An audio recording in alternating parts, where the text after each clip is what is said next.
From lovely Maple Grove, Minnesota, and 6footmama.com, this is Still Growing with Jennifer Ebling. Still Growing is a gardening podcast dedicated to helping you and your garden grow.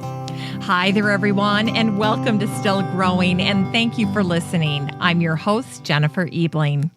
Well, columnist Lynn Gendusa is back on the show today, and she's sharing a beautiful article that she wrote last year for Thanksgiving, and it's called Thanksgiving in a Garden. And this article is so special to me because it's the reason Lynn and I connected. I was just so moved after reading Lynn's article, Thanksgiving in a Garden, that I tracked her down and I reached out to her last year and we started corresponding. In fact, Lynn was a guest on the show for the Easter episode back in 2017, episode 567. It was called The Legend of the Dogwood Tree. It was an Easter special with Lynn Gendusa. And just like her Thanksgiving story, I was instantly taken with Lynn's story of self-awakening.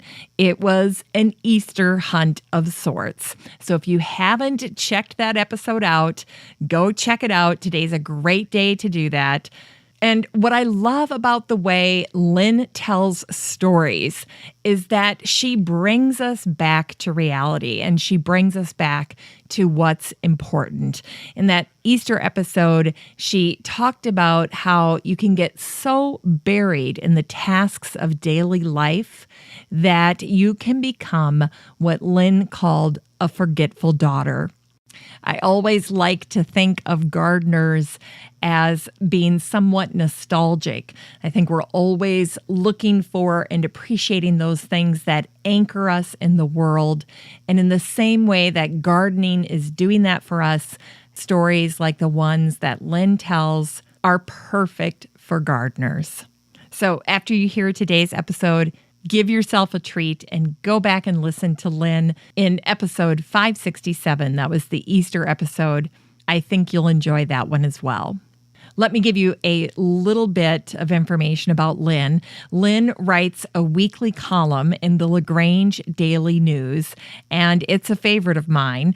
Lynn always manages to craft stories that find their way into people's hearts. She writes about her love of family, sweet memories from her childhood, nostalgic perspectives on her experiences, and how God and the natural world are at work in her life.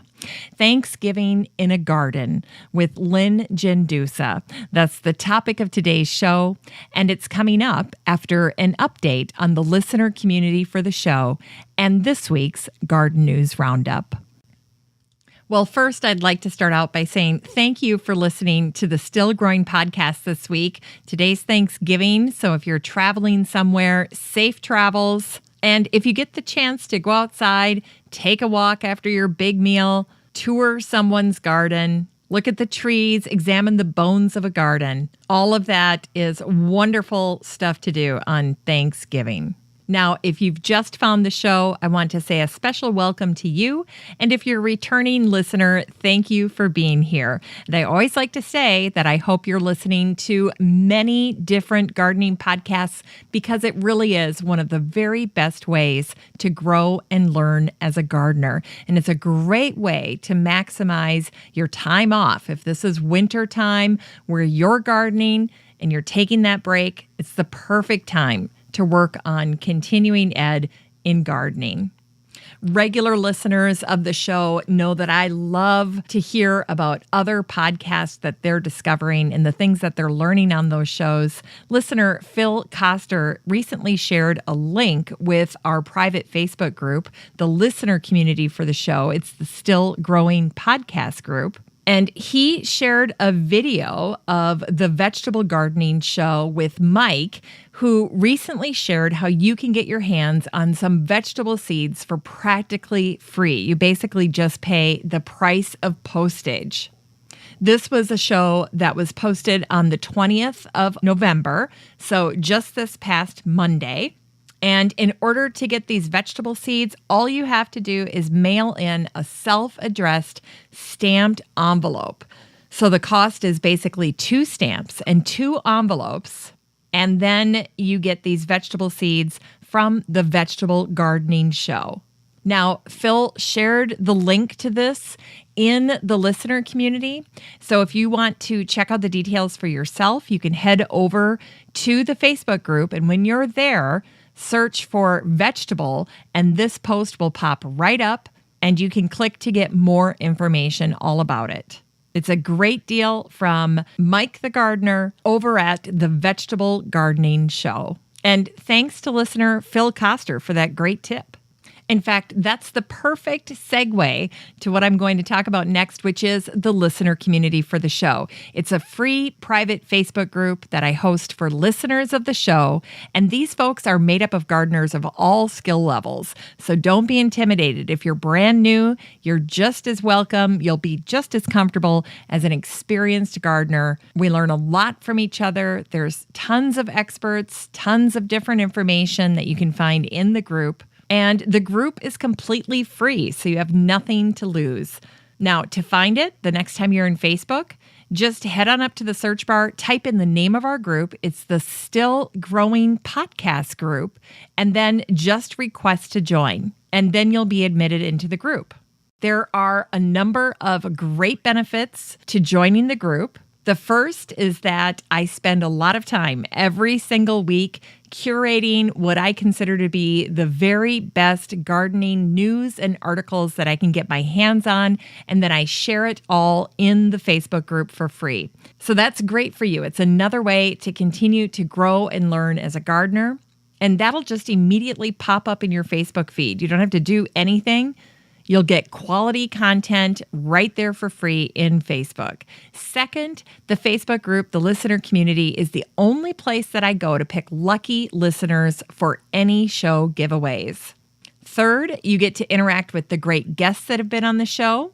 So whether that's herbalist Katya Swift from my latest episode, staying healthy during cold and flu season with plants from your garden, and herbalist Katya Swift, Katya's in the group. Or whether that's monarch expert Kylie Baumley. There's a number of great guests that have been on the show that are in the group that are available for you to connect with. And that was what I originally envisioned when I wanted to create a Facebook group for listeners of the show. And then finally, the other benefit is that there's no spam. Everything that I share in the listener community is something that I work very hard to make sure is helpful and worthwhile for you. So everything I post is curated with you in mind to help you and your garden grow. Plus, hey, it's free. You can't beat free, and it's easy to join. So the next time you're in Facebook, just head on up to the search bar, type in Still Growing Podcast Group, and request to join. I'd love to meet you in the group. Well, let's go ahead and welcome new members into the group. Wendy King, Dawn Keckley, Ann Quick-Page, Janet Manry, Christina Clark, Richard Lindsay, Jeanette Lindsay, Kate Siberine, Terrence Dixon, and Jan Carter. Welcome, you guys. You know, one of the benefits for me about having a Facebook group, a listener community that I can interact with, is that I get a chance to hear what's going on in your garden. Listener Danny Perkins shared some great images of the leaves changing color in his garden. In fact, some of them were actually kind of modeled. They started out green, and then you could see the reds coming on and the yellows and the oranges. And when he shared it, he said, "I thought this was an excellent example of the progression of leaf change." And it really is, because they don't just turn red overnight. Well, in some cases they do, but for the most part, it's a gradual change. And that can be really exciting if you're working with kids this time of year. Listener Spencer Holdley shared a very popular post. His seeds are starting to arrive for next year. And he just asked, is anyone planning anything new or fun for next year? He's going to be trying artichoke and corn. And ironically, it'll be his first time doing potatoes, even though he lives in Idaho. So lots of folks replied to this. Listener Sean Gardner is planting kale, a new variety that hasn't been tried before. It's called Cyber Frill, and also Asian cucumbers. Listener Sue Luftig is trying bok choy. And Sue, if you're listening, I have a guest coming on the show after Christmas that I think you're really going to enjoy, especially if you're trying to grow bok choy for the first time. Vicky Shenik is trying sweet potatoes, which, of course, this being the Thanksgiving episode, makes complete sense. So way to be on point, Vicky. And then past guest Megan Kane of the Creative Vegetable Gardener chimed in that she just got her high mowing catalog. That's one of her favorite catalogs, and she loves to try new varieties every year. So if you don't have the high mowing catalog yet, definitely get online and check that out. Listener Advisory Board member Patricia Chandler Newport shared with the group a picture of her passion fruit and her banana. Patricia's out of Kego Harbor, Michigan. And she has this super cool humidifier just for these plants because, of course, they have to come indoors for winter. And to create an environment that they're going to be happy with, she's incorporated a humidifier.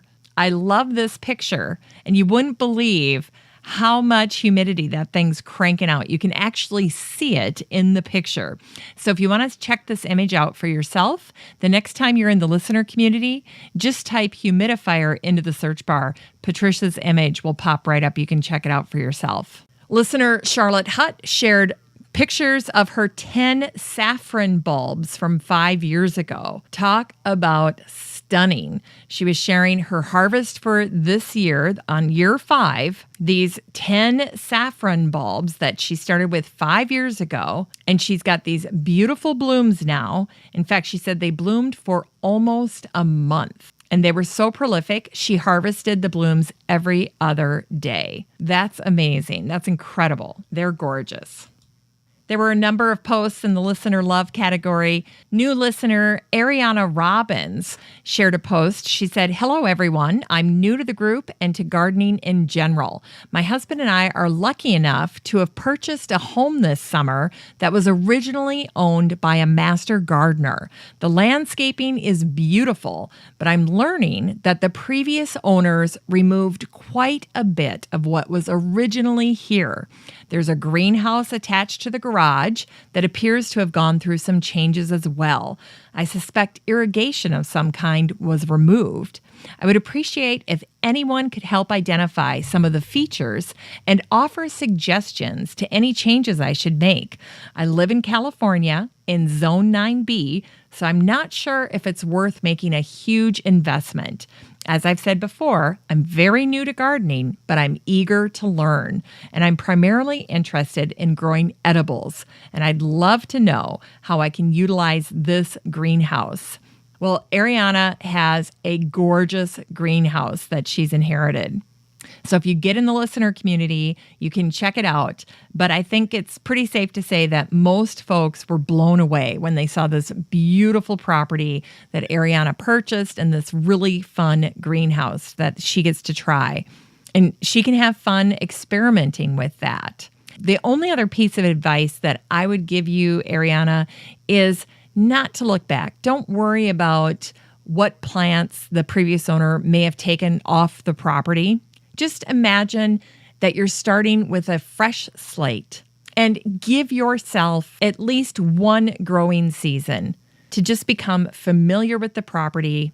Just experience what it's like to take care of all of the plants that are currently on your property. Allow yourself to add a few things that catch your fancy when you're out shopping, when you're at nurseries, or when you're at plant sales.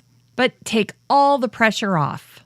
I always think this first year on a new property should be less about design and more about meeting and greeting. Just getting to know the property, have a few gardeners over, have the neighbors over, ask them if they can help you identify all of the plants. I think getting to know all of the plants on the property is an excellent first step.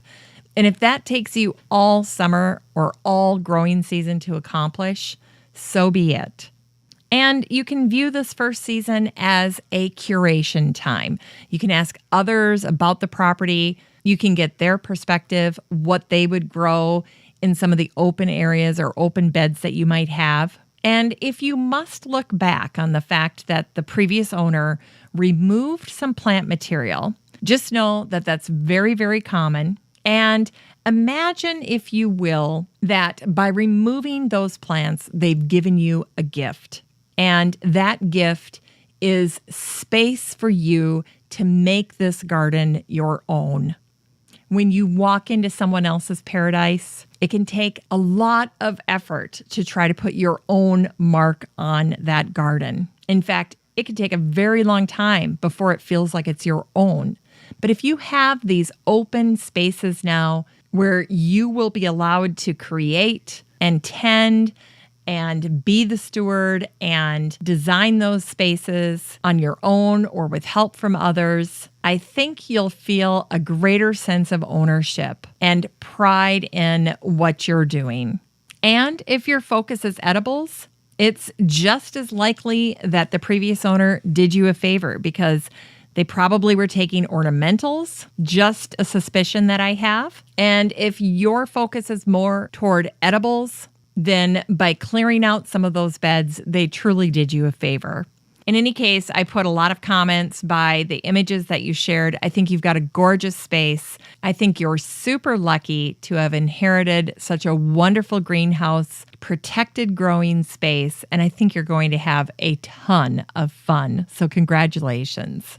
Also, in Listener Love this week, listener Beth Engel said, "Hey Jennifer, thanks for keeping me company while I traveled some highways and back roads in North Carolina. I couldn't have asked for a better traveling companion." Well, thank you for that, Beth. I love to hear that you were catching up on the podcast. Patricia Chandler Newport read this post too quickly, and she thought for a moment that we were literally traveling together. And then Beth had to clarify, no, I'm just catching up on the podcast. Anyway, that was a fun post to read. You guys made me chuckle. Then over on Twitter, Craig at mypottingbench.com sent me a tweet and he said, "Why do you do this to us? I'm catching up on the podcast." And he just discovered the episode where I interviewed Craig LaHoulier. He's in the Facebook group, by the way, but he's the author of Epic Tomatoes. It's one of my favorite books. I call it the Tomato Bible. It's got beautiful photography. And Craig's going through it right now. In fact, I know he went through the book in one sitting. He's truly appreciating it. And he said, "How much space do you think I have for all these toms?" And of course, he's referring to tomatoes. But anyway, all I have to say, Craig, is don't blame me. This is all Craig LaHoulier's fault. He wrote a tremendous book. And he's grown way too many tomatoes. Talk about setting a record. That was a fun interview. Okay, there were two posts this week that are perfect for this Thanksgiving episode. The first was from listener Danny Perkins, who shared an image of some sweet potatoes. And he said, "North Carolina is the largest sweet potato producer in the United States. You're welcome. Everyone have a wonderful Thanksgiving." And I wrote back and I said, "Danny, my husband and I thank you. We both love sweet potatoes. There's a restaurant near our house, and in the wintertime, they'll serve sweet potatoes. And of course, they're in their own little container. It's in this serving dish that they heat up in the oven, and the whole top is covered with butter and brown sugar. And we usually split that. That's kind of a treat for us. We are a huge fan of sweet potatoes. So thank you, North Carolina. Keep up the good work." And then finally, I shared a post. I was just having fun and I said, "How do you pronounce pecan and where are you from?" Boy, did this post get a lot of responses. In fact, it's something I bring up on the show today with Lynn Gendusa. And I thought, you know what?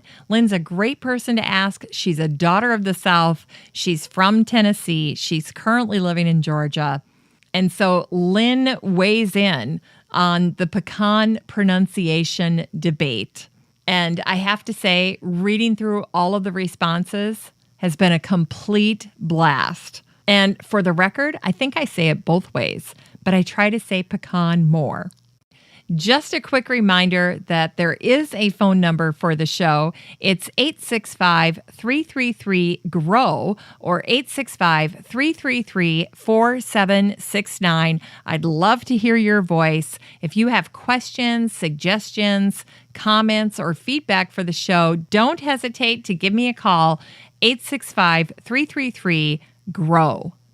All right, now it's time for the Garden News Roundup. This is a curated group of posts and articles that I've shared over the past week with the listener community in the free Facebook group, the Still Growing Podcast Group.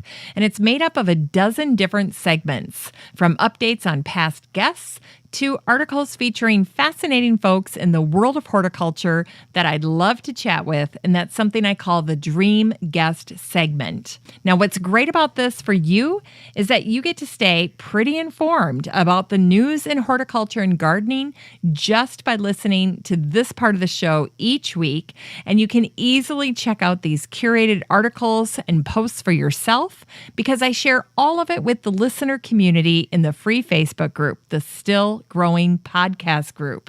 So if you hear something and you want to read the full article, there's no need to take notes or track down links. Just head on over to the group and join. All right, let's kick things off with a guest update. Past guest Peggy Riccio shared a great post on discovering the many uses of sage. Another timely post for Thanksgiving. Peggy is a huge fan of sage. Sage is one of the herbs that I talked to herbalist Katja Swift about. It's a great medicinal herb.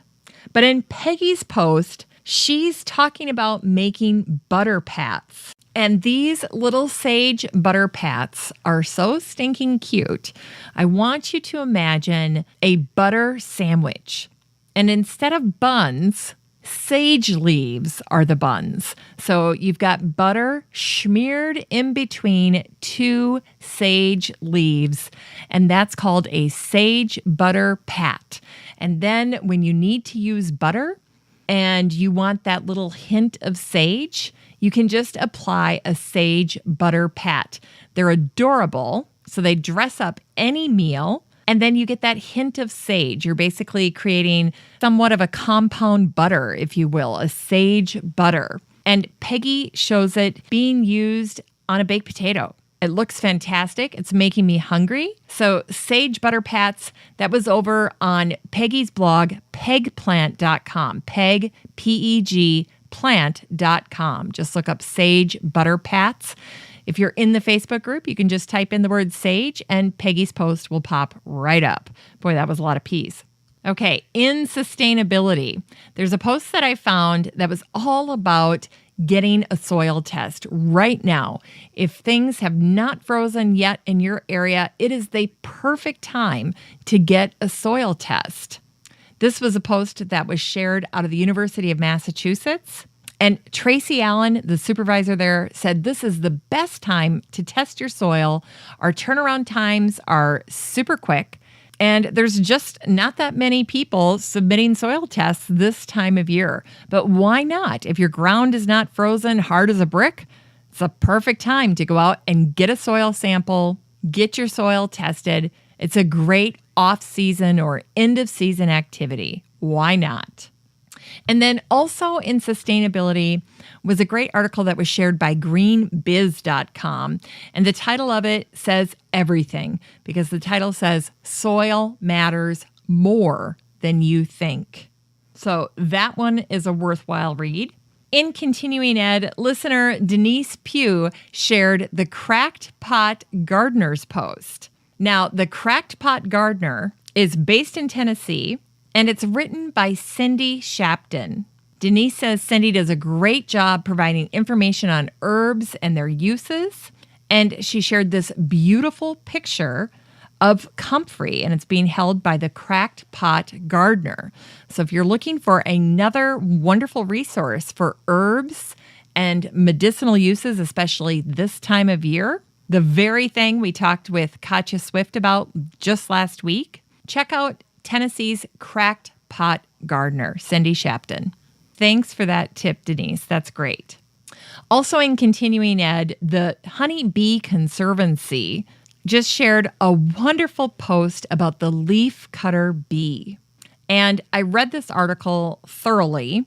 It talked about all of the characteristics, all of the habits, all of the wonderful aspects of leafcutter bees. And these were the 3 adjectives that they used to describe leafcutter bees: genial, efficient, and tireless. And so here's what I said when I introduced this post to the group. I said, genial, efficient, tireless. Sounds like the kind of bee you bring home to meet your mama. And it does, doesn't it? These are really wonderful bees. So if you have some time over the holiday weekend, check that post out. When you're in the Facebook group, just type leaf cutter. This article will pop right up. It's a great resource too, by the way. The Honeybee Conservancy. So good. Also in Continuing Ed this week, Gardenista shared a wonderful post. What they did here is they rounded up suggestions from landscape architects and designers, and then they put together these 10 design tips that you should use, especially if you're getting started. So if you're a brand new gardener, this is a great post to read. Check that out. It's from Gardenista. And you can just type in the number 10 and that post will pop up in the group.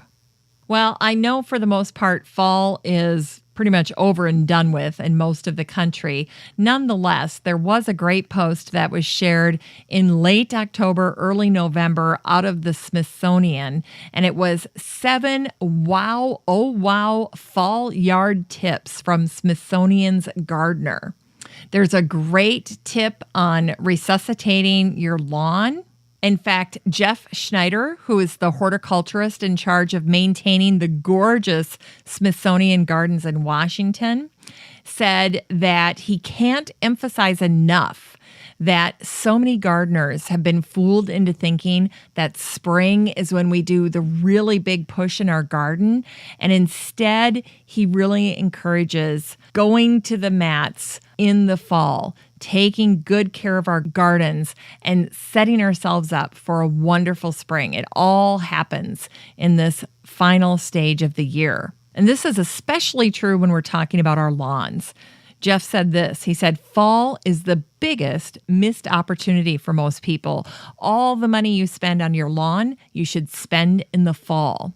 Lots of great tips in this article, courtesy of Jeff.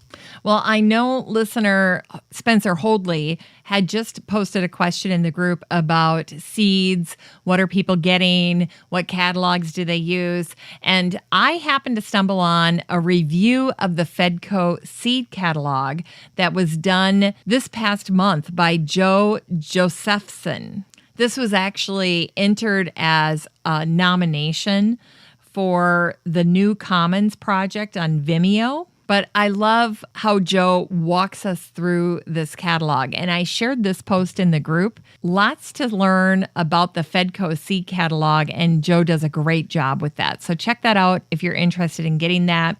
In Continuing Ed, I happened to run across a great article about doing an herbal steam. This is the exact thing I talked to Katya about last week. It's one of her top tips for staying healthy during cold and flu season. Ever since I had my conversation with Katya, I've done at least a handful of herbal steams during the week. My son just got home from a really long road trip and he's all congested. I can tell that his asthma is getting triggered. And the very first thing I did is I did an herbal steam. I'm completely sold. I love it. And I shared a great article about how to do an herbal steam from thepracticalherbalist.com. So that was added to the group. And then don't forget that after Thanksgiving, Katya is coming into our Facebook group and she's going to give us a free webinar on how to do all of the things that she mentions in the show. So if you loved that episode, and I know lots of people did, jump in that Facebook group. Because even if you missed the live, Facebook Live of Katya telling us all about how to stay healthy with plants from our garden, you can always catch the replay in the group. Also, in the How To DIY segment, listener Phil Koster shared another great post. This one was by Melissa Norris, and she shared on her blog how to make 6 different extracts, including mint extract, vanilla, lemon, and almond. And not only is it cheaper when you can make these things at home all by yourself, but they even taste better. So she walks us through completely how to do all of this. And it's over at her website, melissaknorris.com. And that post was shared in the Facebook group. Thanks to Phil just this past week, as a matter of fact.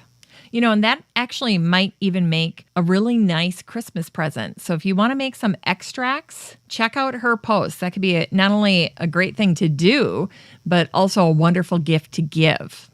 All right. Well, right on cue, thegardenglove.com shared a post called How to Make Garden Planters for Winter. And I spent a great deal of time this past week putting together all of my winter planters. I'm happy with all of them except for one. One, I didn't do a good enough job of securing all the plant material. It's in a fountain that I'm repurposing as a Christmas container, and the wind kind of blew it all away. So I need to go back in there and secure it a little bit better. I'll be happy with it once I get it to stay in place. But right now, it's really frustrating me. So I got to go back out and collect all the things that blew away and then make it look gorgeous again. And then this time, really work to secure it. But there were great tips in this post that was shared by Garden Glove, the Garden Glove. It's how to make winter planters. They have recipes for these planters, easy tips and tricks, just really, really pretty. In the plant spotlight is this great post from past guest Gail Eichelberger. It's called The Witch Hazel is Blooming, and That Makes Me Happy. And I tell you what, if you aren't growing witch hazel, you're missing out. To truly inspire you, you should check out Gail's blog. She's got this gorgeous post. She took all of these beautiful pictures. And Gail writes that this year's bloom was absolutely one of the best. And here's how she describes witch hazel. And I think this description is enough to convince you to grow it. Here she says, every branch was covered with fragrant, spidery crepe paper flowers that never fail to charm as they furl on cold days and unfurl on warm ones. Okay, yes, I'm sold. Love witch hazel. It's gorgeous. Let's get some. Great post, Gail. Okay, in the news this week, I stumbled on, I think, what is one of the very best websites devoted to milkweed and its history. And what is so fascinating about this particular website is all of the information, both pictures and news clippings and all kinds of commentary, personal narratives around milkweed, specifically the processing of milkweed during World War II in Petoskey, Michigan. And here's what I wrote when I shared this with the group. I said, I've had so much fun looking through the photos and the archives on this website. My favorite image is of the Emmett County Fairgrounds during World War II. Just imagine a field of milkweed with thousands of hanging bags filled with collected milkweed pods. And here's this fascinating excerpt that was talking about the use of milkweed, and it was shared in one of the newspaper clippings that they feature on the site. Here's what it said. Patent rights to the process are held by Dr. Boris A. Berkman, a Chicago physician whose experiments have been reported to show that a life jacket of 3 pounds of floss content is 6 times as buoyant as cork and would keep a man floating in water for more than 100 hours, and that the floss is warmer than wool while being 6 times lighter. To obtain the amount required by the Navy will mean that we will be harvesting milkweed pods from 50,000 acres of wildlands in northern Michigan. Farmers will receive free seed and payments to put the crop under cultivation next year. If you want to have just some fun browsing around on a website this weekend, that's the one I'd spend a little bit of time on because it's truly, truly fascinating. If you love history and you love gardening, you're going to fall in love with that website. They've done a great job. I can't even tell you the name of it because it's someone's name and I don't want to mess it up. So what you can do is the next time you're in the Facebook group, just type in WWII for World War II. And then that article on the World War II milkweed story will pop up and you can just go directly to that website from that link. That'll be great. That's fun. Okay. Also in the news, There's something that is now open at the Natural History Museum in London that gardeners should enjoy, and it's the Wildlife Photographer of the Year exhibition. And the picture that I especially liked was taken in Romania. It's called The Tapestry of Life. It was the winner in the category of plants and fungi, and it was taken by Doran Bofan. And this image of the forest floor surrounded by all kinds of fungi and plants, it was just unreal. Beautiful photography, and the pictures having to do with plants are incredible. So check that out. Also in the news was something that got shared on OregonLive.com, and I've been meaning to tell you about it. And then every week there's other stories that kind of bump it out. And so I want to make sure that I tell you this week. But there's a drink that's called Perry. And apparently it's the cider lover's drink that you've never heard of. Just a clue, the name will tell you what's in it. So Perry is an alcoholic beverage that's made by fermenting pears, and it's called Perry. And people who like it say that it's cider's underrated and undiscovered cousin. But it is not to be confused with pear cider. That's a drastically different drink. Perry is made with 100% pears, and pear cider is typically an apple cider that's sweetened with pear juice. But Perry is all pear, and it's alcoholic. So keep that in mind. But if you get a chance to check out Perry, especially if you're over in Oregon, I say give it a go and let us know what you think. The Telegraph shared a great post this week, and it caught my eye because it had a beautiful image of an oak tree, and then under the oak tree was a stag who was just kind of strolling by this massive oak on a landscape.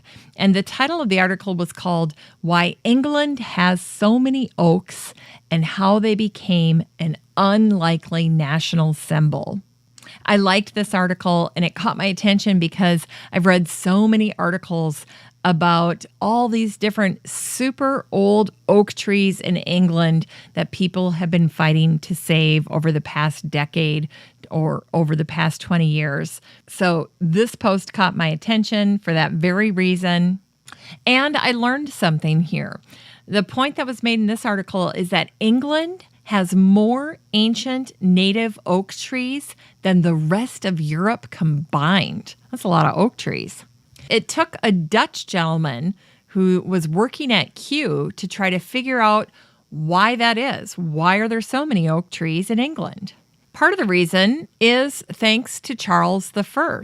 In about 1634, he ordered the replication of a deer park, complete with the planting of thousands of oaks. And that has made a ton of difference. So there you go, Charles I.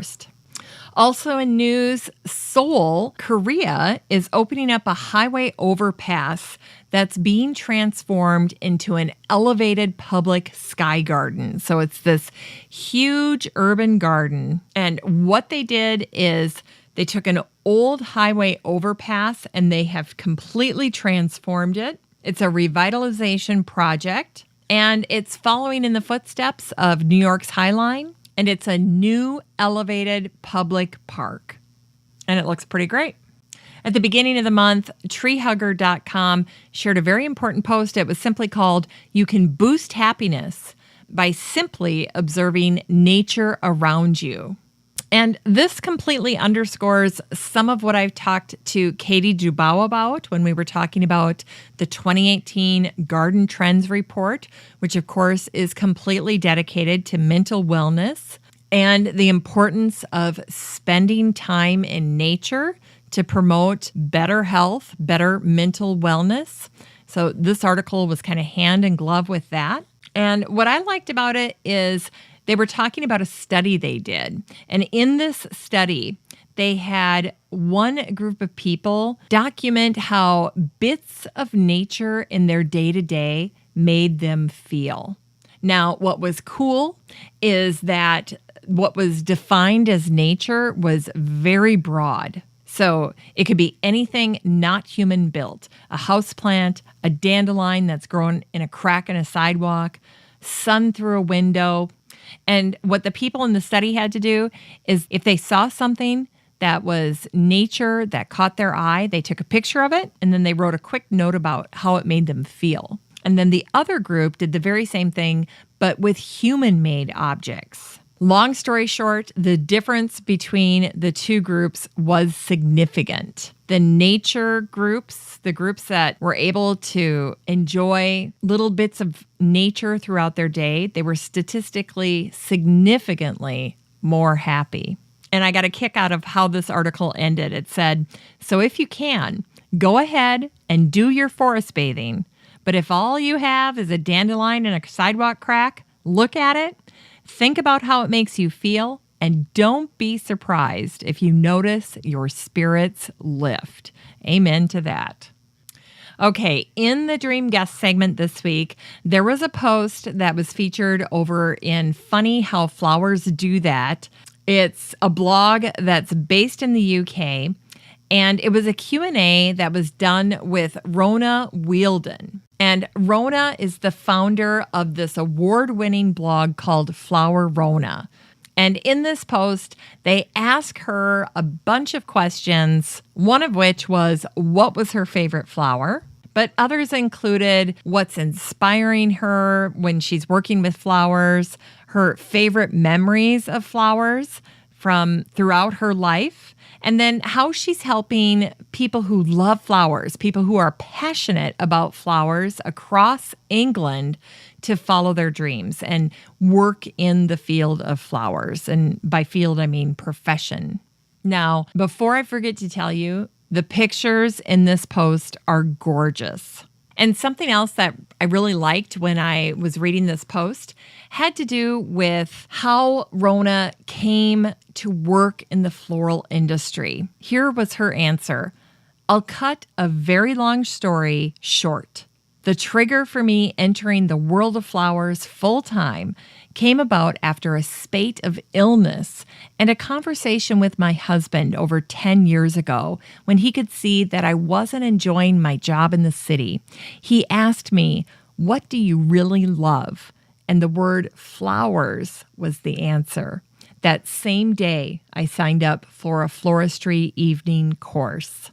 Wow. Does that resonate with you? I think that's pretty spectacular.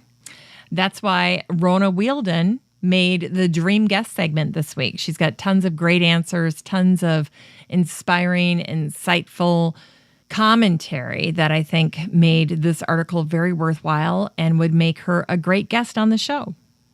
In science this week, I shared a post, and this is how I shared it in the group. Fungicides? Nope.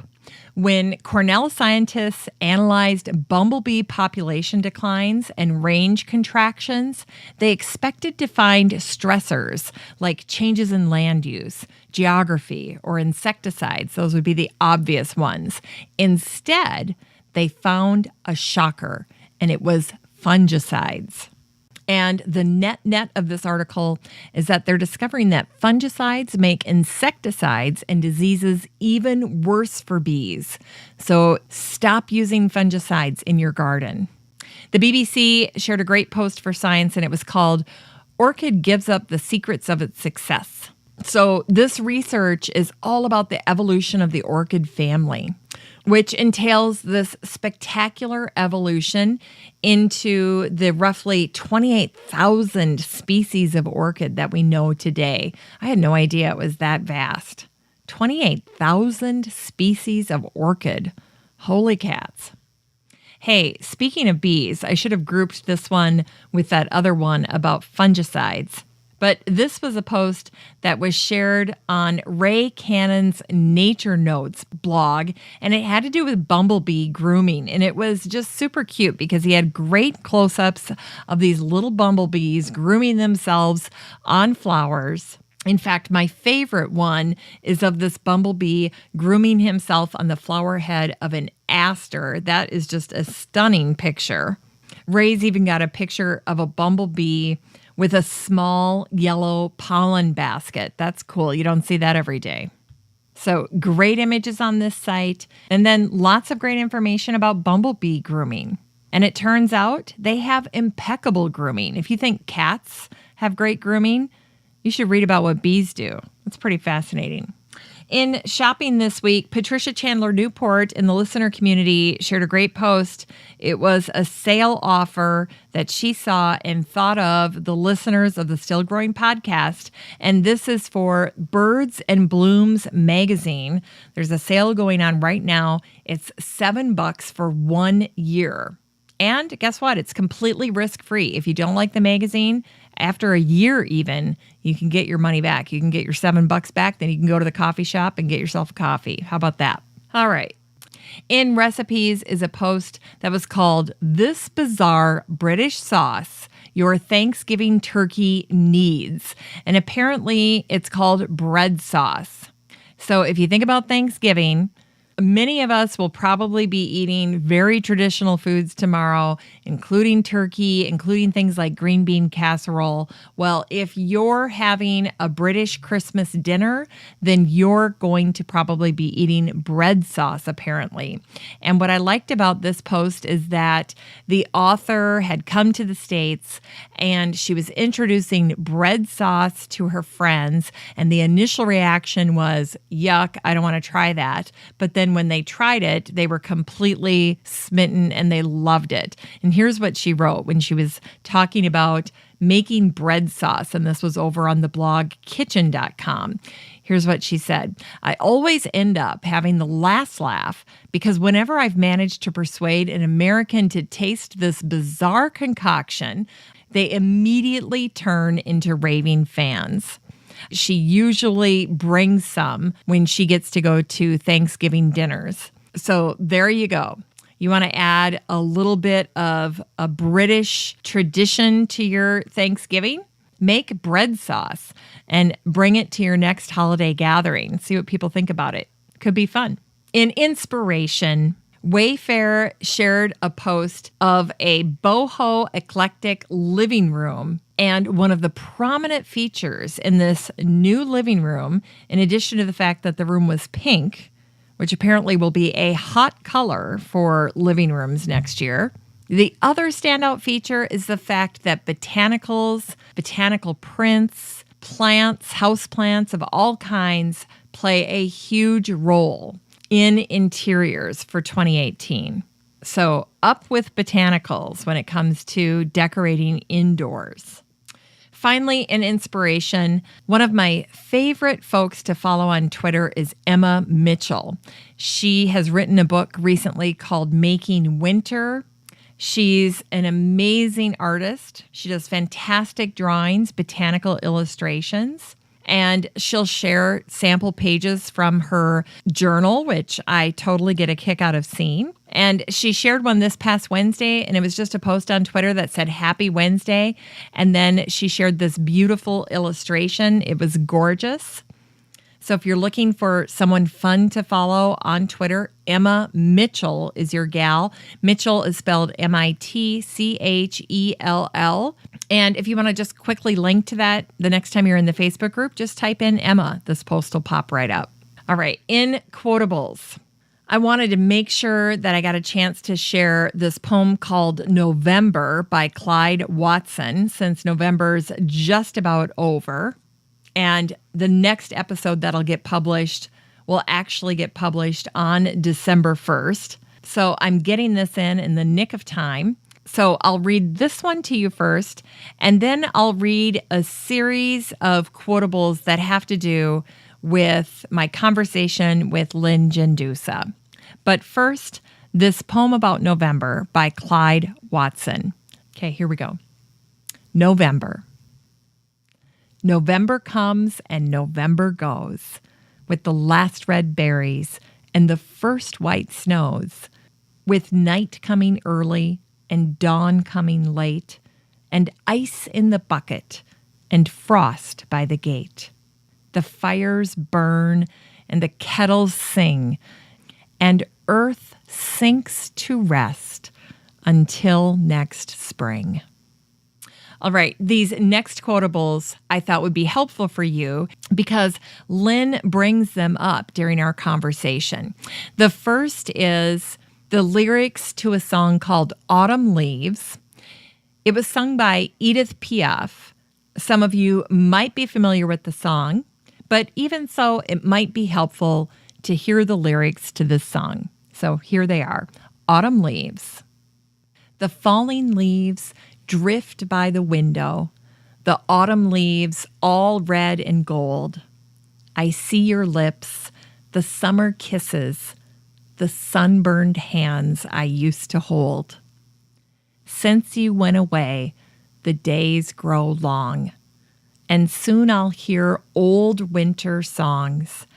But I miss you most of all, my darling, when autumn leaves start to fall. Autumn Leaves was originally a French song. It was written in the 1940s.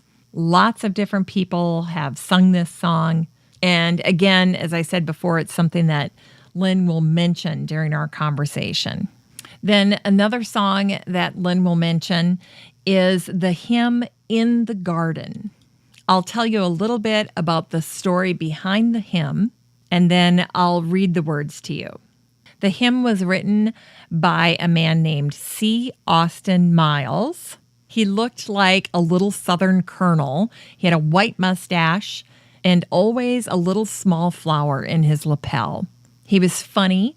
He had a big sense of humor, and he was very dry, and he was extremely bright. He attended the Philadelphia College of Pharmacy and the University of Pennsylvania. But in 1892, he abandoned his career as a pharmacist and wrote his first gospel song. That set him on his path to his new career, which he enjoyed for 37 years. He was an editor and manager of a music publishing company. Miles loved photography, and one day in March 1912, he was developing film. He was working in his darkroom. He was waiting for the process to complete. And he picked up his Bible, and it fell open to John chapter 20. And in that chapter, he reads the story of Mary coming to the garden to visit the tomb of Jesus. She looks in the tomb. Jesus isn't there. Her heart just sinks. But then Jesus, standing nearby, speaks to her. She recognizes him, and her heart leaps for joy. And in that moment, Miles imagines that he was present with them in the garden, that he was there. And then he wrote the words to the hymn known as In the Garden. In fact, he said it basically spilled out of him, that the words and the phrases were almost instantaneous. He quickly wrote a poem, and then that same evening, he wrote the music. And it's the hymn In the Garden that Lynn will talk about during our conversation. But here's the poem that became the basis for the hymn, and it's called In the Garden. I come to the garden alone, while the dew is still on the roses, and the voice I hear falling on my ear, the Son of God discloses. And he walks with me, and he talks with me, and he tells me I am his own, and the joy we share as we tarry there, none other has ever known. He speaks, and the sound of his voice is so sweet, the birds hush their singing, and the melody that he gave to me within my heart is ringing. I'd stay in the garden with him, though the night around me be falling. But he bids me go through the voice of woe. His voice to me is calling. Well, that's the Garden News Roundup for this week's show. Just a reminder, you can get all of these posts with links and bonus content in your Facebook feed if you join the listener community in the free Facebook group, the Still Growing Podcast Group. I'd love to meet you in the group. With that, let's transition to the topic of today's show, Thanksgiving in the Garden with Lynn Gendusa. Before Lynn started writing professionally, she worked as an interior designer for 43 years. A little over 2 years ago, Lynn was planning to retire, or so she thought, but her boss had other plans. After submitting a 3-part story for her hometown newspaper, the LaGrange Daily News, in LaGrange, Georgia, she suddenly found herself writing a weekly column for this very paper every single Thursday. And over 2 years have passed since that first story was published, and she never has missed a deadline. Lynn often finds inspiration in the natural world. One of her most recent articles was called Being Thankful for Falling Leaves, which inspired Lynn to consider love and loss as equal blessings. In today's episode, you'll hear Lynn talk about how she pulls her stories from closely observing and listening to the world around her. Lynn has a knack for telling stories that tug at the heartstrings and give us a respite from the go, go, go of our days. I always think gardeners have a soft spot for nostalgia and simplicity. Lynn's writing offers both. This isn't a pure gardening episode, but I think it's one gardeners will enjoy. In the States today, it's Thanksgiving, and I can't think of any guest better suited to have on the show today than Lynn Gendusa. I think you'll agree. She's got a thankful heart. So I always felt like this was a little bit of a divine nudge. That's oftentimes how I find guests for my show is I'll read something or see something and then be like, oh, I'd like to talk to this person.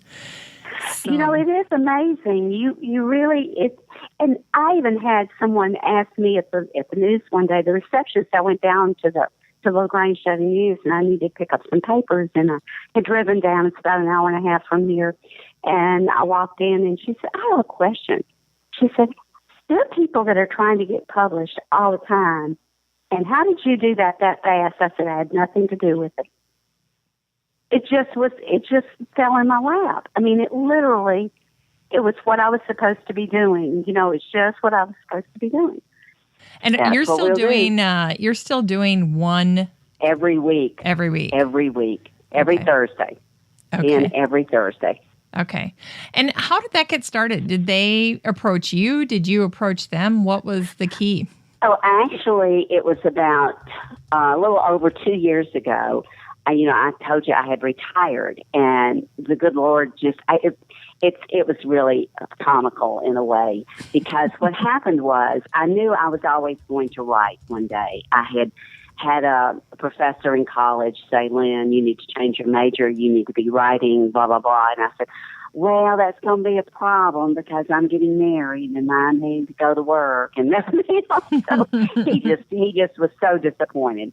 And so then afterwards, I would see this professor, Dr. Freeman was his name, in town, and he would say, have you ever finished writing those stories you started? I go, no, but I will one day.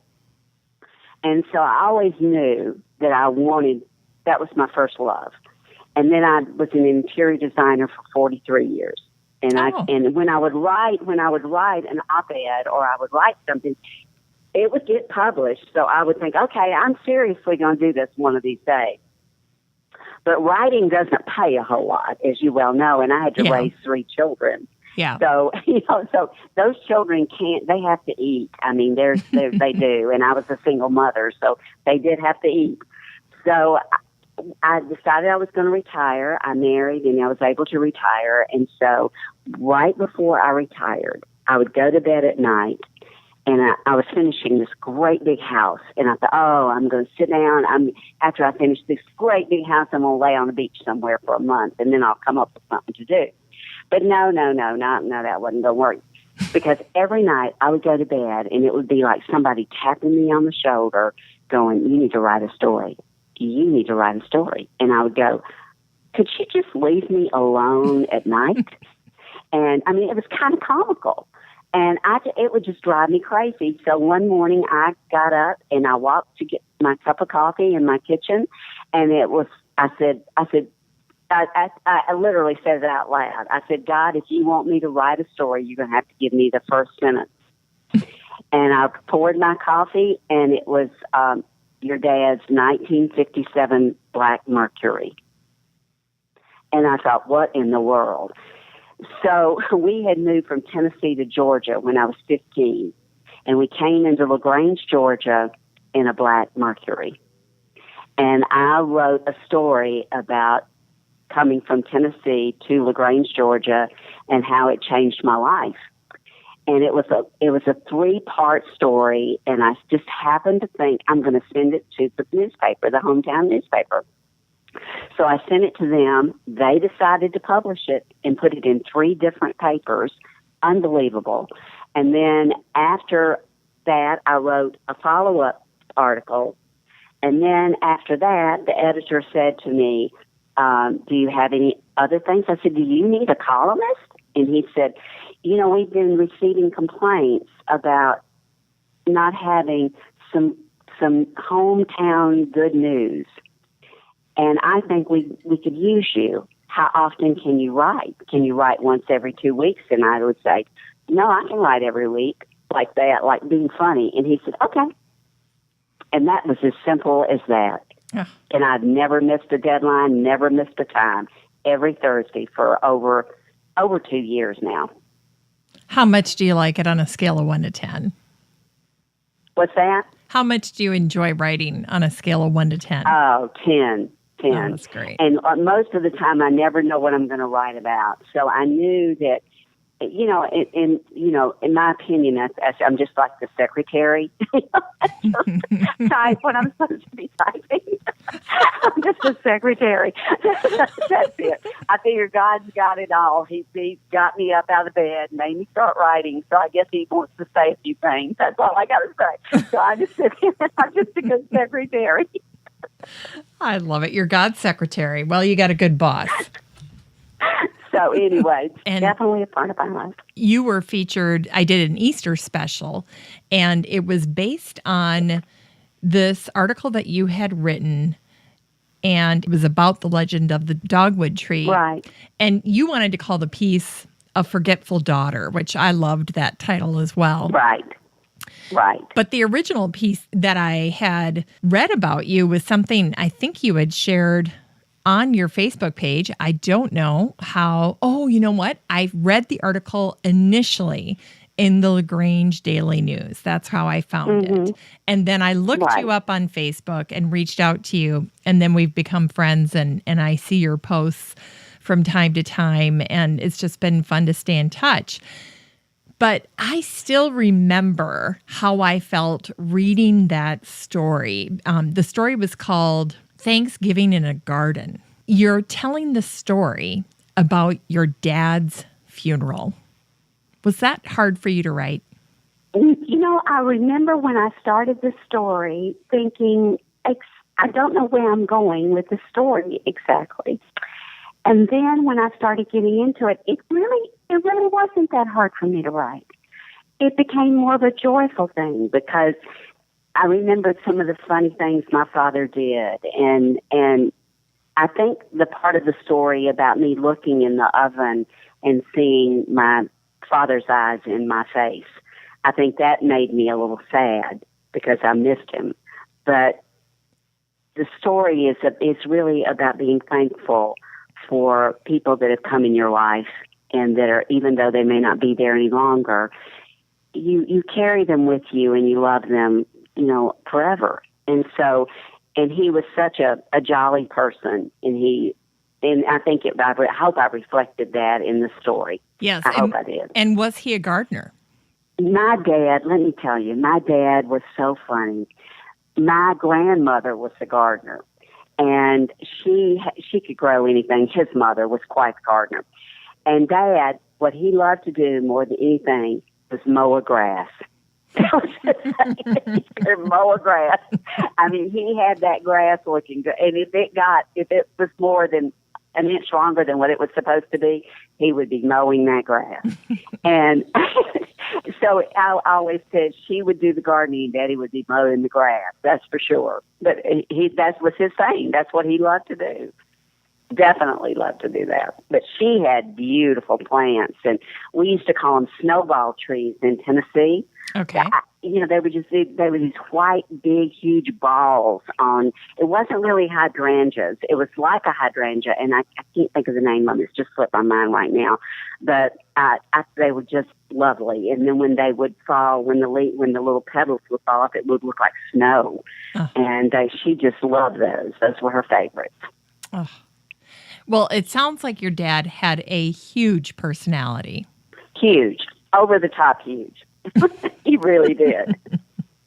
He was voted most witty in high school, and it never changed. I promise you, never changed throughout his whole entire life. Mother would roll her eyes at him most of the time. Well, it's always good to have somebody that pins you down to earth so you don't float away. Right, exactly. Mm-hmm. Did he like music? Oh, my goodness, yes. He loved music. He played albums all of his life. He loved to listen to music.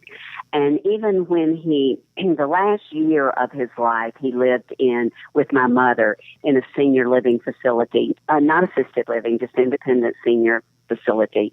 And he was the one that would go downstairs. They had a console stereo in the hallway, and he would be the one that had that stereo going all day long for everybody to hear the old songs from the 1940s and 50s, and he would play that music all the time. And my grandmother, his mother, she played an old pump organ. Do you know what I'm talking about? Oh, yeah. It was a pedal organ, and she would play, which is a very hard instrument to play, and she had it in her home, and she would play that organ all the time, and her favorite song was In the Garden.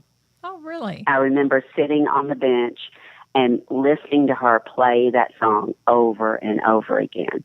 Lots of good memories for you. Yes, very much so. Very good. Well, why don't we start by having you read your article. It's called Thanksgiving in the Garden. It was originally published last year, and it's being republished in some new publications this year. So if people want to track it down, they can probably find it either on the LaGrange Daily News website or just by searching for Thanksgiving in the Garden by Lynn Gendusa. There you go. The turkey is prepared, the casseroles are in the oven, and the pies are cooling on the counter. Folks are gathered in the living room, and the noise is accelerating as their hunger deepens. The sounds of children screeching and adults laughing emanate through the house the same way the scent of a roasting turkey wafts its way through rooms. The sweet potato souffle and I have a quiet moment as I watch the marshmallows transition into pale shades of gold. As I do, I catch a glimpse of myself in the glass. I see a reflection that is a blend of my parents. My eyes are my father's, his father, and my great-grandfather's. These inherited eyes are captured in photos that date back for well over a century. It is the year 2000, the first Thanksgiving without my father. I am not counting Thanksgiving 1999 because I believe he still joined us at the table that memorable day. On November 22nd, 1999, Ray Walker left this earth. He passed peacefully, gratefully, and humbly into the arms of angels. He was 85, married to Mother for 60 years, and had survived the death of his son by 18 months. We took my dad home from Georgia to be laid to rest on a barren hillside in the mountains of Tennessee, where the names etched in granite sprung from the ground of those he knew and loved, including his only son. There were many things my father adored in life: golf, hardwood trees, pecan pie, and my mother. Not necessarily in that order, except for maybe the golf. Mom was never too sure about that one. His service was on November 24th, the day before Thanksgiving. He had wanted it to be brief and by the gravesite only. However, cold wind whirled in the mountains that day, so we held a little service in the chapel of the funeral home my cousin owned. None of us were prepared to have a formal funeral, so I quickly wrote a eulogy and told the Kate sisters to play the piano and sing. Mary and Elaine Kate were the daughters of my parents' best friends since childhood, extremely talented musicians that had no problem jumping to the task at hand. Anything specific you want us to play? Elaine asked. After a brief pause, I responded, the Tennessee Waltz. The girls looked puzzled. Mom just looked at me and then a slight smile lit her grieving face.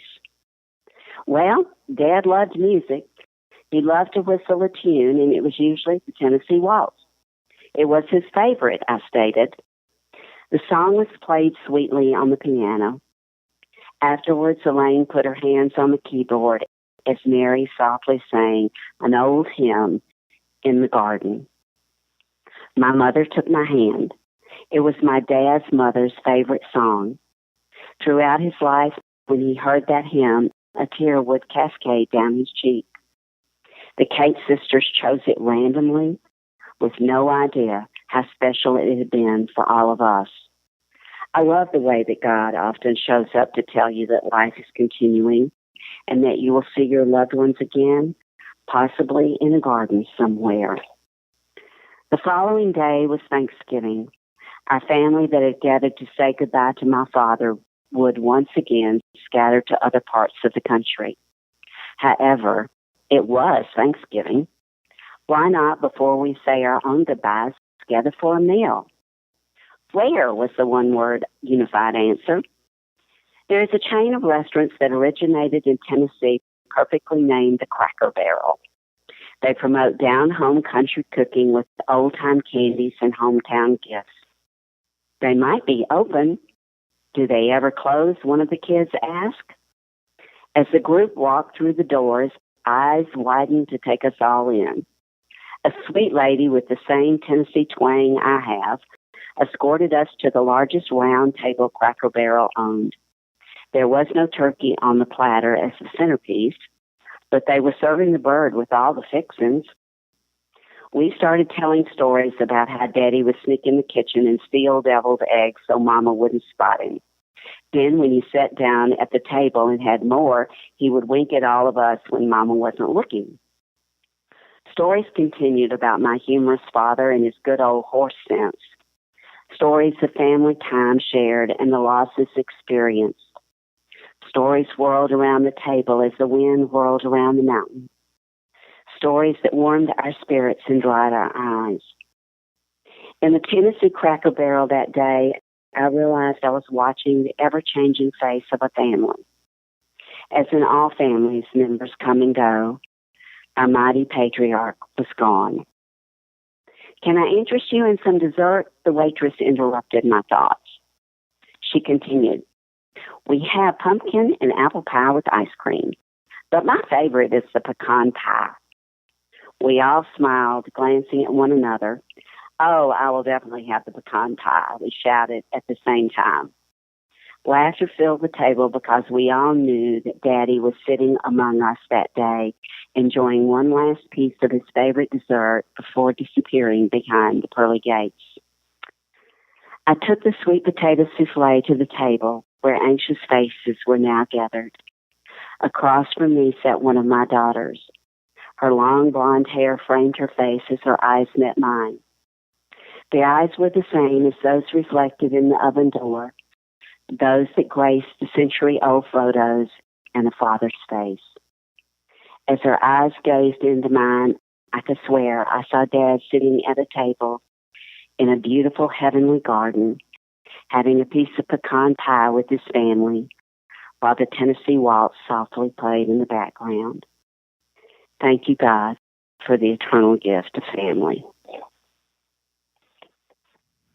Oh, thank you, Lynn. That was perfect. Thank you. That was great. Good. That was great. You know, there were a couple of things that as you were going through that, I had to chuckle. One of the things that I had posted in the Facebook group for the listener community this week was, how do you say pecan? Because there's so many different ways to say it. And how do you say it, Lynn? I listened to you. You said pecan. Is that how you normally say it? Yes. When I came, a lot of people, it goes by the states. I mean, some say pecan, and that just never sounded good to me. And I know that when we moved,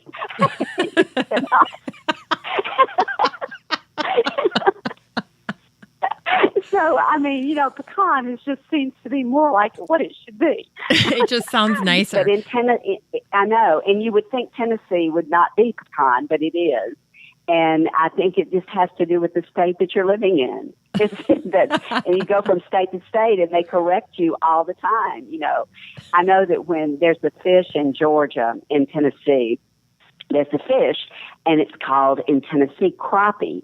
Okay, C-R-O. It sounds like it's C-R-O-P-E, I guess.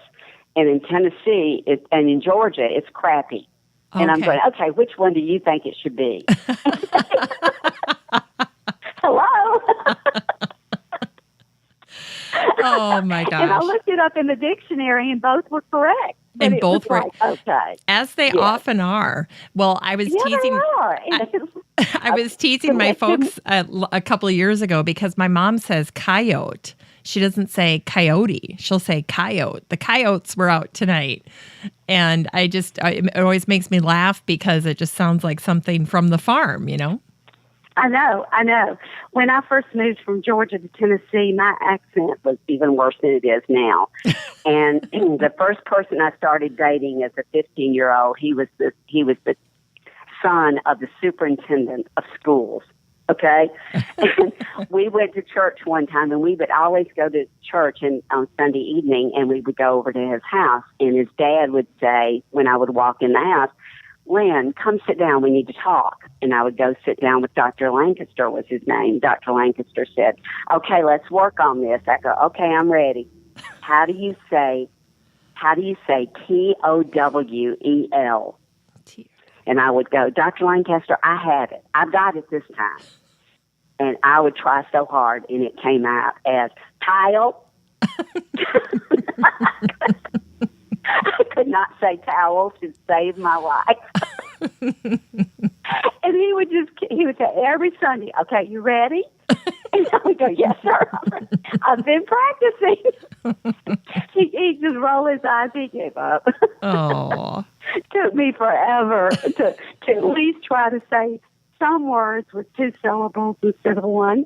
And could you hear the difference when you were saying it, or you probably couldn't even hear it? No, I felt like I was saying it correctly.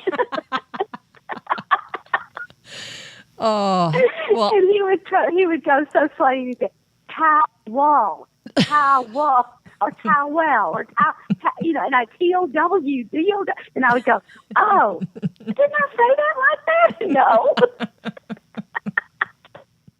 Well, I asked my kids when we were talking about this pecan question that I'd posed in the group, I said, "How do you guys say it?" And all 4 of them, none of them could agree on how to say it. But I teased my youngest and I said, "Yeah, a pecan is something you keep under your bed." And he just died laughing. I go, like, some of them are okay, wouldn't you rather say pecan than a pecan? I mean, really? If your state says it like pecan, y'all need to go to Congress and get that changed. I wonder if we could agree on that as a country, right? Could we agree on pecan? I don't know. I don't know if we could. Really? Honestly. I don't know. We'd probably have a fight. Honestly. Oh, my gosh. Well, I have to tell you, too, I don't know if I shared this with you the last time we talked, but when I read that article that you wrote about your dad, I think I was singing and humming the Tennessee Waltz for a straight 2 weeks after that. Do you find you do the same thing? Oh, my goodness. That song I will wind up humming a lot. And when I go to Tennessee, when I drive up through the mountains and go home, to where they are buried and where my family both sides of my family are from the same little town, I will find myself in my mind going, singing the Tennessee Waltz on the drive through the mountains because, Daddy loved it. I was raised with it, and it is a beautiful song. I was dancing with my darling to the Tennessee Waltz. It's a beautiful song, and he just loved it. And he whistled. He could whistle like no one. He could whistle a tune, and he would try to teach me, and that was like Dr. Lancaster teaching me how to say towel. I mean, it just wasn't never going to happen. I could never whistle like Dad could. The same thing. I couldn't get it. But he loved it, and it's a beautiful song, and so many people did record it. Oh, they did. Well, and so you had the kind of the 1-2 punch. You had the Tennessee Waltz, and then you had In the Garden, the hymn. I did. The hymn In the Garden. Mm-hmm. And what was amazing about In the Garden, when somebody passes away and your emotions are going, you have so many thoughts going around, and we had to hurry up and put a quick little funeral together because of the weather, and my mother couldn't think of a thing, and I was going blank. And so when they asked me what to play, and I said the Tennessee Waltz, it kind of shook everybody because it wasn't a hymn. And then I said, Elaine, I just can't think of anything else, and my brain's just gone. Just the Tennessee Waltz, do that, we're good. And so when she started playing that second song, In the Garden, I'm thinking, oh, my word. Of all the hymns she could have chosen, she chose the one that was my dad's mother's favorite and the one we all listened to. And it was the one that would always get to his heart. It would just make him tear up every single time. And that's what they played. That, I always am amazed at people that don't see the coincidences or just think things are just a coincidence instead of thinking that there's some divine intervention in here. Yeah. And that there are so many things that happen around us that we just are not looking at properly, that we need to look at as is God walking through your life. And I think a lot of people just chalk things up to coincidence when they're not at all. Mm-hmm. They really aren't. And there's always an element of that in all of the things that you write. Right. There is. I just wrote an article this week called Autumn Leaves. And it was also about a song. I don't know what I'm not even musical, so what can I say? But it was about a song, another one that my dad listened to all the time. And when I started writing it, what made me write it, I heard a leaf blower blowing outside my window, and it was driving me crazy, and I couldn't write. And then the leaves were everywhere, and they were falling in a rush past my window. And I'm thinking, oh, falling leaves. And I started remembering a story about my dad telling me, because I always thought it was the saddest song I had ever heard. I go, Dad, why do you play that song all the time? It's so sad. It's about losing someone. And he said, well, you're looking at it as a loss, and I'm looking at it as love. I'll never forget that. He listened to that song as love and not about loss. Mm. And I started thinking about that, and I said to myself, I need to write a column about, instead of instead of dreading the holidays because we've lost so much, we need to be thankful that we had them to lose. Mm. So the love is more important than the loss. And so that's what the article was about. And sure enough, when I got through with it, I looked at it and I said to myself, I didn't write that. That was just, how did I go from a leaf blower to this, And I said, I said, God, there must be somebody out there that needs to be reminded that we need to be thankful in all things, or that they can get through the loss by remembering the love. And sure enough, I think they put that article in the paper last night. It went out for circulation today, and I had gotten emails saying, thank you so much. I needed this today. And if that's not divine intervention, I don't know what is. That's exactly right. Not many people can go from a leaf blower to that. No. How many times do you hear from people about connecting with them, touching their heart or making them cry. You have to hear this all the time. I do get, matter of fact, I went home to LaGrange for a reunion, a little class reunion, and we have for our class from high school, and we have a very famous artist from our class who is in the Country Music Hall of Fame. He wrote so many songs for Garth Brooks, Dolly Parton. He's just very, very famous. And he wrote Unanswered Prayers. He wrote When the Thunder Rolls. He's very famous, and he was putting on a little concert for about 150 people at the college in LaGrange, a very intimate concert with two other artists, and it was sponsored by the Georgia Songwriters Association.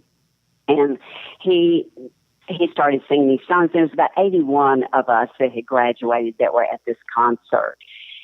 And then it was so funny because I sat down and people were coming up to me and saying, thank you so much for writing. It makes us feel so good that you're writing these stories. And a lot of these were people that I knew. And I sat down and there was a lady behind me that kept looking at me, and she just kept looking at me and looking at me. And finally she gets up and she walks up to me and she said, "Are you the writer?" And I said, I guess I am. She said, just thank you so much. She said, I look forward to your article every week. And she said, they just inspire me and make me feel so much better. And she took my hand and she held it, and it just made me feel so good. Because if you write something, you really never know how they feel about it unless they write you back or they post something on Facebook and tell you how much they enjoyed it. And when you realize as a writer and you're trying to write an inspirational story or trying to write something meaningful, that you're really doing it so that you're helping somebody else out there you don't do it for yourself. Mm-hmm. You do it because you want somebody else to be inspired. Like, I've written articles about very personal things, and people will say, you're so brave to put that out there. I go, and it's not bravery. It's taking your experience that you've gone through to see if you can help somebody else get through it better than you did. Yeah. Right? Mm-hmm. I mean, that's what you do. And I think that's what we all need to do, is to take whatever we've learned, and if we think it's a good thing, pass it on. Pass it on. Pass it on. That's right. That's right. Well, Lynn, you have a wonderful Thanksgiving. Thank you so much, and thank you for reading my stories, and please keep doing so, and I hope to talk to you again soon. Well, and if people want to find your story, we know for sure they'll be able to find it on go60.us. Yes, go60.us, and then the LaGrange Daily News. I think if they key in my name in the search engine, just put Lynn Gendusa.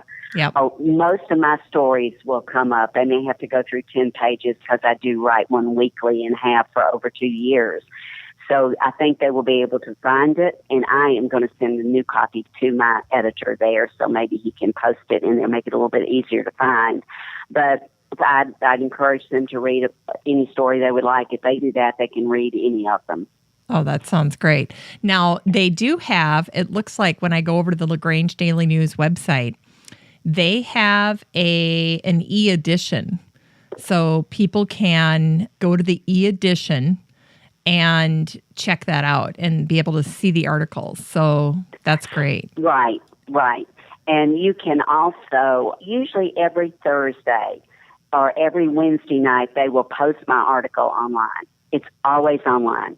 And you don't have to go to the e-edition. If you want to just read my article, you can just go every week and just key it in on a Wednesday night after about 6 o'clock, or Thursday morning. It will be there on Thursday morning.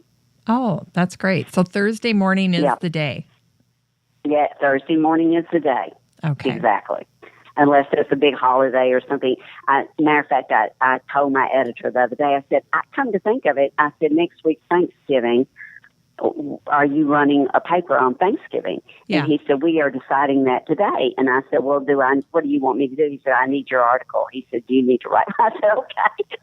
So it may go in early. So I thought I might have a break, but no. No, so I have to go back upstairs and ask God what he wants to write about this time, since I'm just the secretary. That's right. I love it. Well, Lynn, do you know, I just found when I went into the LaGrange Daily News, if people go into the calendar and look last year on Thanksgiving, on the 24th, on that Thursday, they just go to the very next page, they'll see this original posting, your original article. Good. Yeah. Good. Perfect. There. That's good. Well, I'm glad you found it. Very good. Yeah. That's good. But thank you so much, Jennifer. I enjoy it. I enjoy doing this. It's a lot of fun. Good talking to you. Oh, Lynn. Well, it's always great to talk to you. I know we're going to be talking again. If you write something and it's garden related, give me a shout out. We'll get you on the show. Okay, that sounds great, Jennifer. Thank you so much. All right, Lynn. Have a happy holiday season. You too. Take care. All righty. Bye-bye. Bye-bye. Well, that's it for the show today, featuring my special guest, Lynn Gendusa. I hope today's show warmed your heart for Thanksgiving. Gardeners are a sentimental lot, and Lynn's weekly column certainly tugs at the heartstrings of her readers. So I hope you get a chance to check that out. And I hope you found our chat today to be both restorative and anchoring.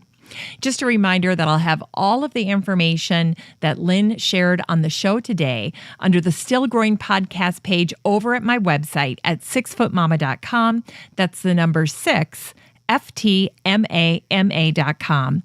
I'm so thankful to my team at Podfly Productions. I want to thank my editor and project manager, Eric Begay, and my copywriter, Ayn Kadina. I'd also like to thank the ladies that make up my listener advisory board, Beth Engel, Beth Gardens in Illinois. She works at Griffin, a national brokerage firm and one of the finest companies in horticultural service.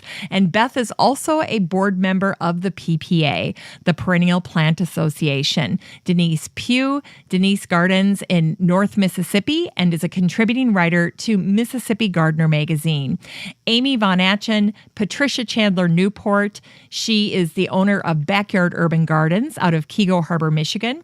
Deb Gibson, and Peggy Ann Montgomery. Peggy Ann is the brand manager at American Beauty's Native Plants. She was featured back in episode 553, and we chatted all about how to incorporate more native plants into your landscape. If you're listening in the United States, I'd like to wish you a happy Thanksgiving. And I leave you today with this sign-off. Imagine Thanksgiving set in the garden. Just how many blessings can you find there?